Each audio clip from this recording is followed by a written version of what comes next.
Ouagadougou, October 10, 2025. The sun had barely risen when the roar of engines began to echo across the capital's surroundings.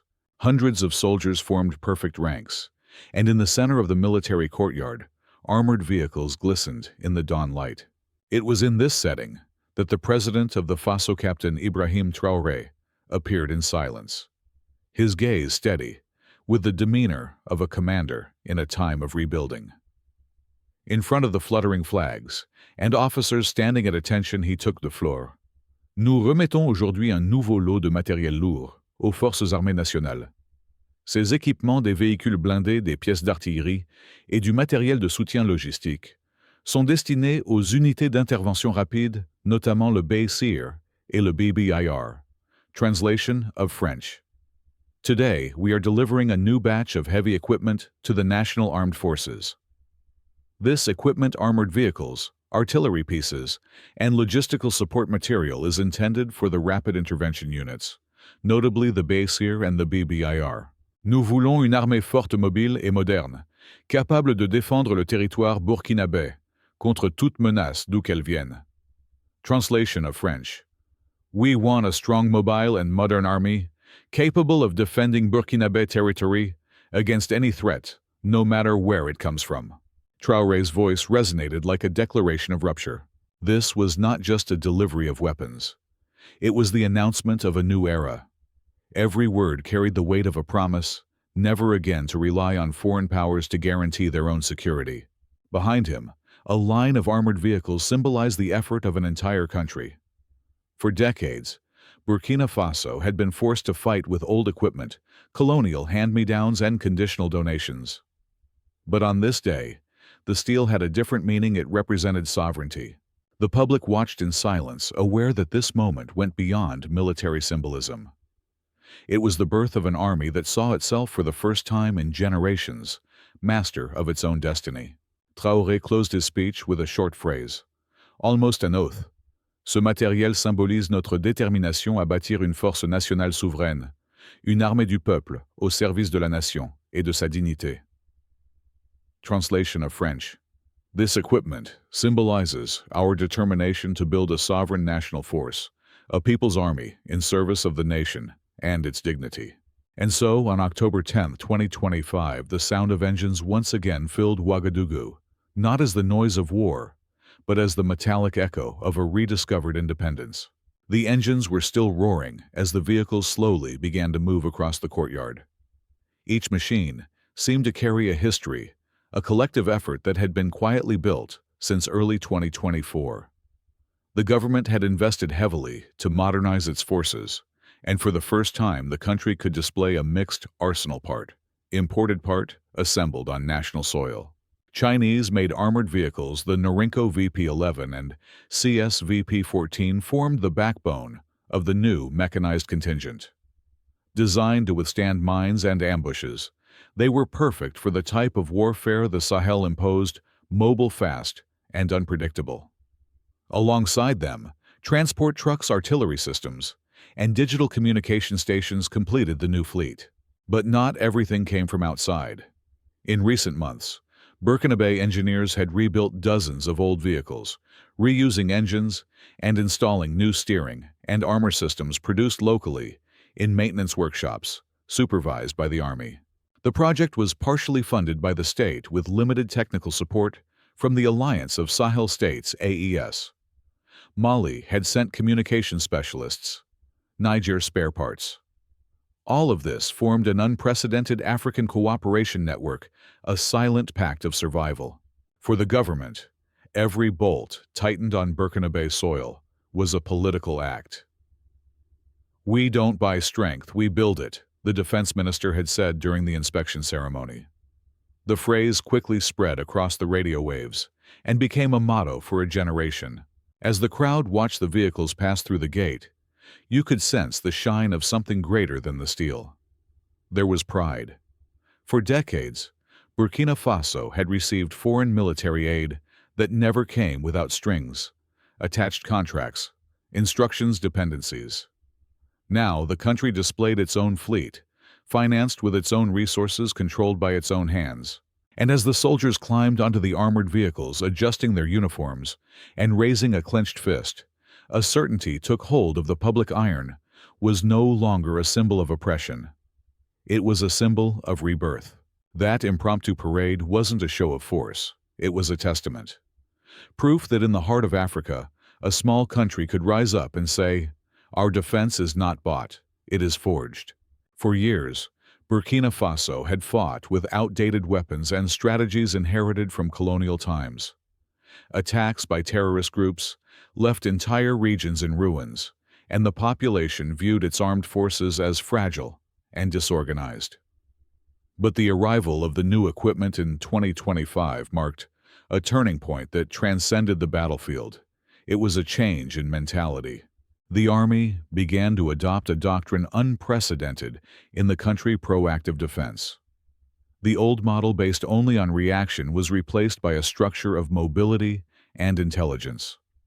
The Basier and BBIR battalions were restructured to act autonomously, equipped with encrypted communication systems and vehicles adapted to the arid terrain of the Sahel. The order was clear: don't wait for the enemy, find them before they move. Inside the barracks, officers spoke of a new shield. Not an iron shield, but one of strategy, speed, and information. The government created the National Center for Military Production and Innovation (CNAP), where Burkinabe engineers began to develop their own surveillance systems and terrestrial sensors. The goal was ambitious: to transform Burkina Faso from a simple consumer of weapons into a creator of African defensive technology. Captain Traoré summarized this vision in a single phrase that would be reproduced on all the country's radio stations. "Every machine is a symbol of our will to exist, and no nation survives if it doesn't know how to protect itself." This philosophy began to spread through the armed forces and the people. Soldiers who were once unmotivated now trained with pride. Young people volunteered, driven not by fear, but by the sense of being part of something historic. For the first time, citizens saw the army not as a burden, but as a reflection of the nation itself. Analysts called the phenomenon the new shield of the Sahel, an army not born to attack, but to ensure that the people of Burkina Faso could sleep in peace, even amidst the desert storms. The war had not yet ended, but the country for the first time seemed ready to win it. On the vast horizon of the Sahel, lines of dust rose as the new convoys crossed the invisible borders between Burkina Faso, Mali, and Niger. The metallic sound of the tracks on the dry earth mingled with the constant hum of surveillance drones, now controlled from a single center. It was the birth of the military coordination of the Alliance of Sahel States (AES), a joint command conceived to unify the defenses of the three nations. For decades, each country had fought the same threats in isolation. Militias, traffickers, and extremist groups crossed borders, easily exploiting the lack of cooperation. But under the new leadership, this fragmentation began to disappear. The Unified Sahel Command Center was inaugurated in Ouagadougou, where officers from the three armies now share real-time data, tracking enemy movements and coordinating joint patrols. Since the agreement for this project with the Sahel Alliance, the initial results were immediate. Terrorist attacks in key areas decreased by over 30%. Humanitarian aid convoys, which were frequently ambushed before, could now pass with relative safety. For the first time in many years, the roads connecting Dori and Gao remained open for weeks on end. More than a military alliance, the AES became a moral pact. Burkina Faso, Mali, and Niger promised that no soldier would be left behind, regardless of which side of the border they fell on. The war against terror ceased to be a national cause and became a continental one. The diplomatic impact was also profound.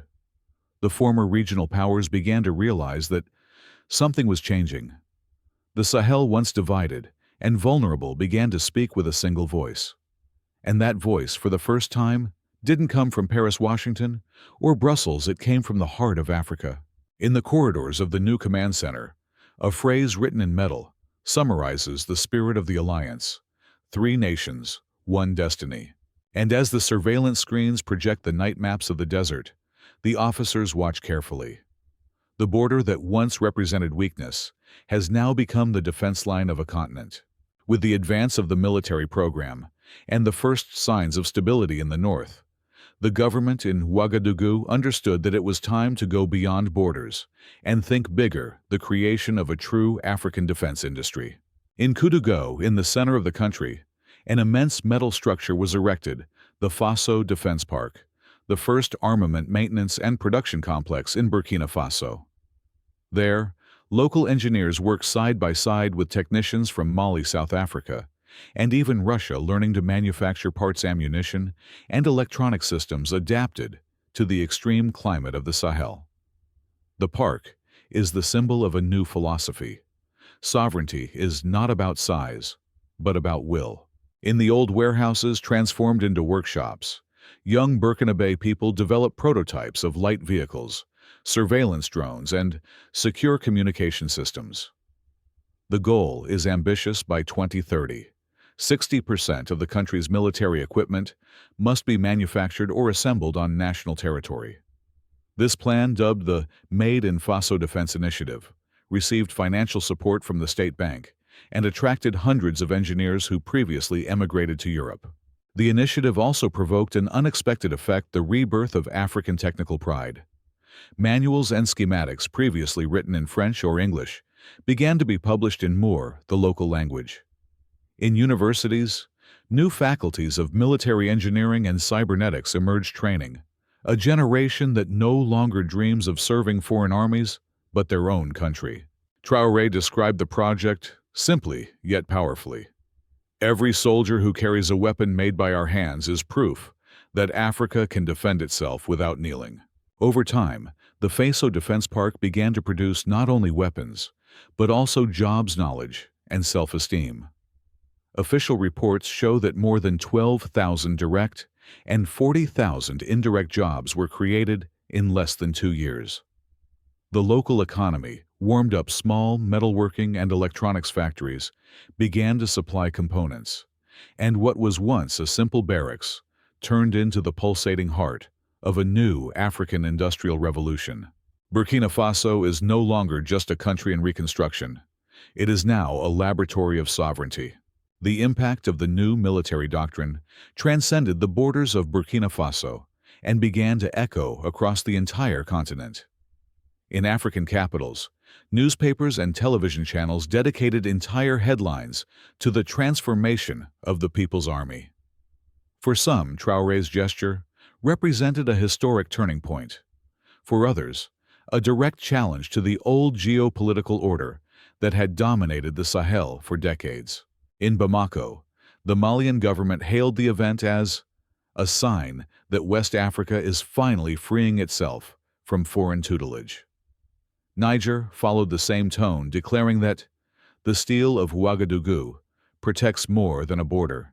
It protects the dignity of a continent. Ghana and Togo sent military delegations to study the joint training model, and even traditionally neutral countries like Sierra Leone and Benin expressed interest in cooperating. But in the West, the reaction was one of discomfort. The European Union called for transparency regarding the military agreements signed by the Alliance of Sahel States, and the French Ministry of Foreign Affairs expressed concern about the involvement of extra-regional partners. Analysts in Paris called the episode the clearest post-colonial rupture since independence in 1960. Meanwhile, in Moscow and Beijing, news reports presented Traoré as a new symbol of African rebirth. Reports highlighted the balance between tradition and pragmatism, a young leader who did not reject the West, but simply refused to depend on it. At the African Union headquarters in Addis Ababa, diplomats began discussing the possibility of a Pan-African Defense Command, inspired by the AES model. Social media exploded. Videos of the October 10th ceremony went viral with millions of views and comments of pride from across the continent.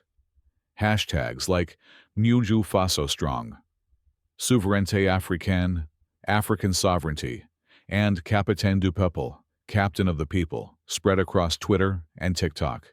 Even critics of Traoré acknowledged something undeniable: Burkina Faso, had restored an idea the world believed was lost, that African sovereignty could be won, not granted.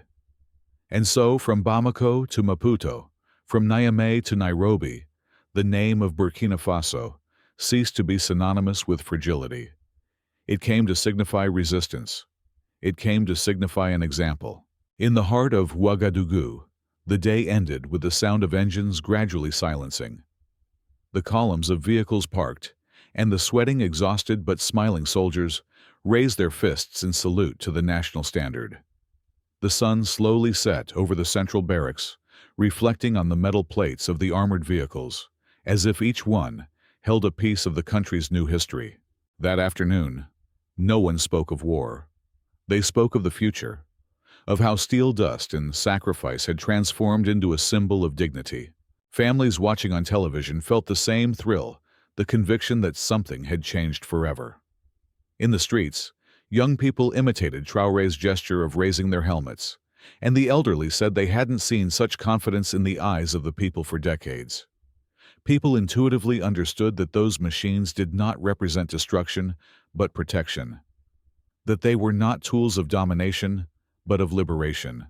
Traoré remained in the courtyard for long minutes after the ceremony ended, observing the soldiers and the reddish horizon. In silence, he seemed to measure the weight of the responsibility and the size of the dream. Then, he turned to his officers and said simply, "The steel speaks for us. May the world listen." And when night fell over Ouagadougou, the city did not sleep. Lights shone in the squares, and hymns and drums echoed from the windows. It was not a celebration of military power. It was the celebration of autonomy. The imaginary camera pulls back, revealing the map of the Sahel. A line of light crosses Burkina Faso, connecting it to Mali and Niger, the symbolic trace of the new alliance. And as the wind lifts the golden dust of the desert, a grave voice concludes the narrative.